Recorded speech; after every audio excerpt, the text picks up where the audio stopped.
Hey everybody, thanks for clicking on the video. So before I start talking about the subject of the video, I'd like to say that in the description below there's a link to a Discord, which is the Yu-Gi-Oh! YouTuber Dueling Waves Discord. There's a section in the Discord dedicated to Heart of the Cards format. If you don't know what that is, it's a format that I invented. And there's a section in the Discord dedicated to it. So if you'd like to play, click on that. And if you'd like to see deck profiles for that format, you can see some videos on my channel. Okay, now into the subject of the video. These are some fake cards that I made, and as everyone knows, the Egyptian God cards that we got in the TCG are not anything close to what they really should have been. And actually, Dueling Wave on YouTube, go check him out. His videos are excellent. He has a great video talking about this. The God cards that we got in the TCG are just so disappointing. So, if I was in charge at Konami, how would I go about making these to be more something better? Well, we can't strictly make them exactly how they were in the TV show. That would, first of all, the text would be way too long. It would fill up like an entire pendulum text and this text, and then it would probably still be too long. So you have to cut things down a little bit. From there, what do you do after that? Well, you have to make decisions about which abilities you're including and which ones you're not. And also, some of the Egyptian God card abilities are things that just, if you tried to implement them in a game, they make no sense. What I mean is, spell cards only affect them for one turn.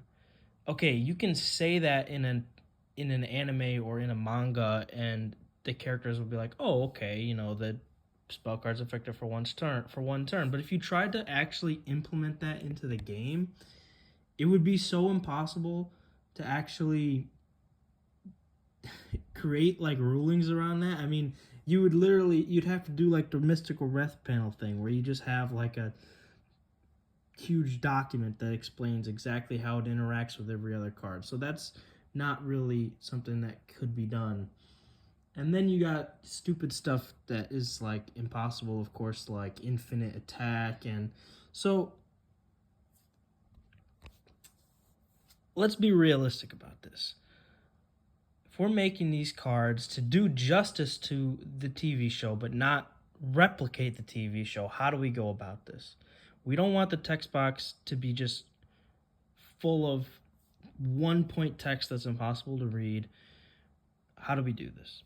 So this is the solution that I came up with. I have Obelisk here, and it says, requires 3 tributes to normal summon set. Now, I know that the TCG COD cards can't be set. I don't really know why. Was there a line ever in the TV show where it said that the God cards could not be set? Or something? Anyway, so I just allowed it to be set just for the sake of simplicity there. And then I said, unaffected by other cards' effects except the effects of Divine Beast monsters. Now, I'm well aware of the fact that in the TV show that the God cards are not unaffected. But it's so vague and difficult to discern what they actually are and are not affected by. The solution for me is to just make them unaffected straight up. And then also, if they're unaffected, it's not just unaffected by your opponent, it's unaffected totally, so you can't like boost their attack or anything. But I said, except the effects of Divine Beast monsters. So, you know, Obelisk could lose 2,000 attack from Cypher's ability. Or it could be sent to the graveyard from the Winged Dragon of Ra's ability. So, you know, there's that. And there's this whole thing with like Divine Hierarchy and like Winged Dragon of Ra is Divine Hierarchy 1 and Obelisk and Cypher are Divine Hierarchy 2. Well, the simpler way to go about that is to just say, oh, it's unaffected by effects except the effects of Divine Beast monsters. And then not have the except the effects of Divine Beast monsters thing on the Winged Dragon of Ra. And then you've accomplished, you don't have to go through this whole explanation of Divine Hierarchy and all that stuff. Like, so unaffected by other cards' effects except the effects of Divine Beast monsters.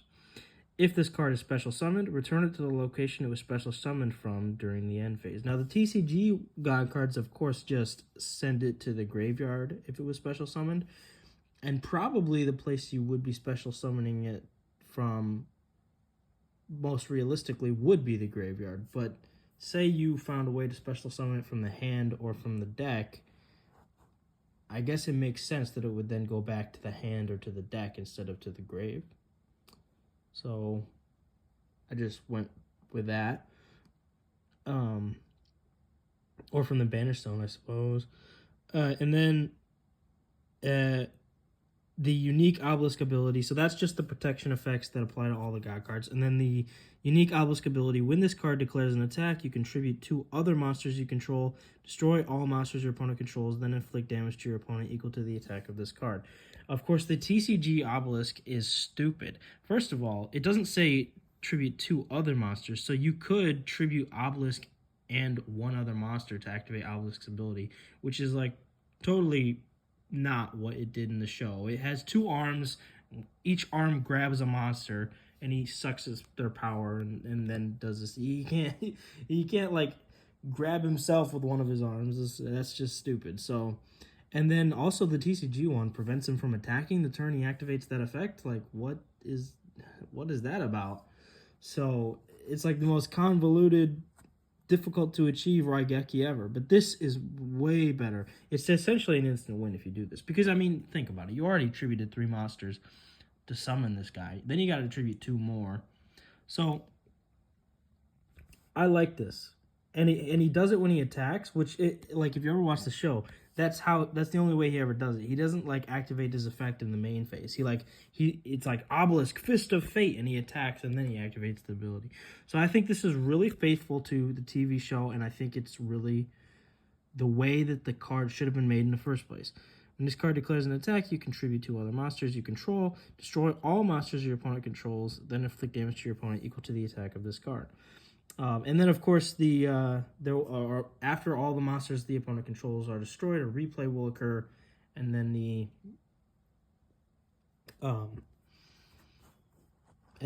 the attack will go through, and then depending on how much attack Obelisk has, another 4,000 attack, or perhaps 2,000 attack if he was summoned while Cypher was on the field, will be inflicted to the opponent. So it's basically an instant win. If they have more than 8,000 life points because they were playing some life gain cards or something, then perhaps they could survive that. But under normal circumstances, it's essentially the equivalent to gaining infinite attack, which obviously from a like game mechanic perspective cannot be implemented. But yeah, that's Obelisk.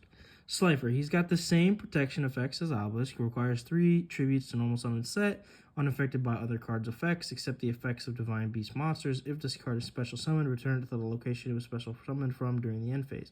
Then I have this, okay. The original attack/defense of this card are equal to the number of cards in your hand times 1,000. Okay, the TCG one did that exactly.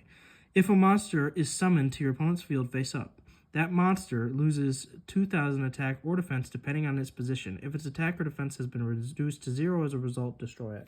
Okay, this is awesome.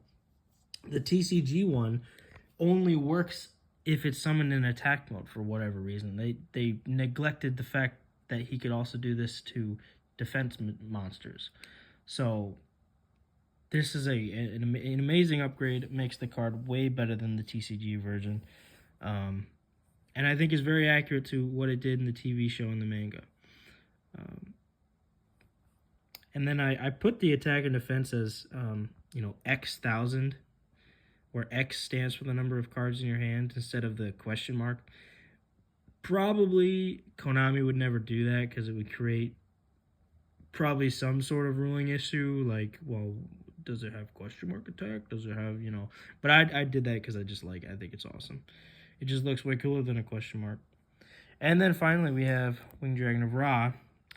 We got requires 3 tributes to normal summon set, unaffected by other cards' effects. Just period. It doesn't have the stipulation unaffected by other cards' effects except the effects of Divine Beast monsters. It's just unaffected. And that conveys the whole, divine hierarchy concept in that way of wording it. Then we got, if this card is special summoned, return to the location it was special summoned from during the end phase. The fact that the TCG Winged Dragon of Ra can't be special summoned is so infuriating. I mean, Dueling Wave said it best in his video. the card that is exclusively special summoned in the TV show cannot be special summoned. Whose idea was that?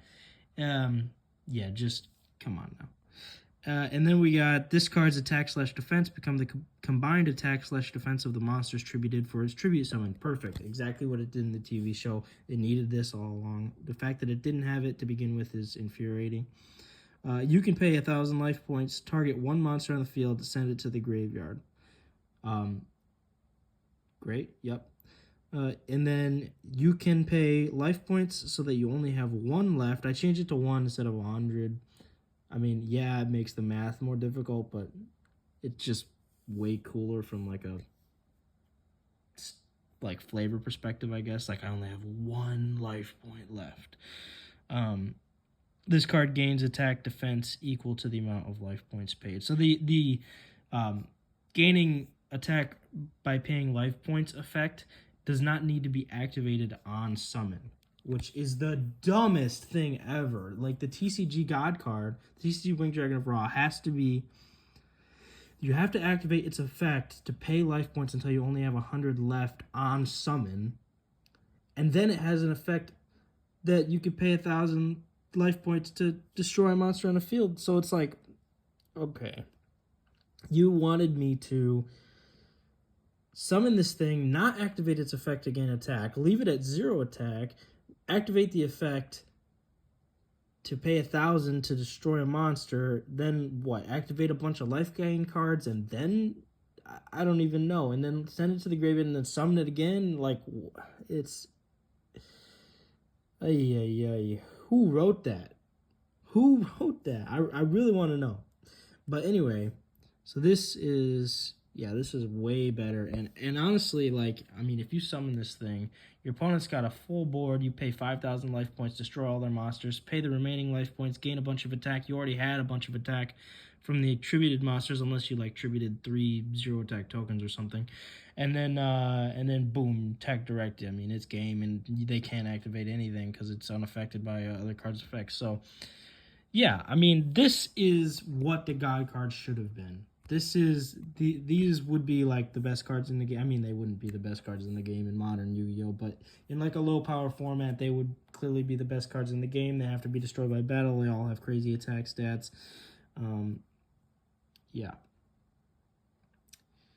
Yep.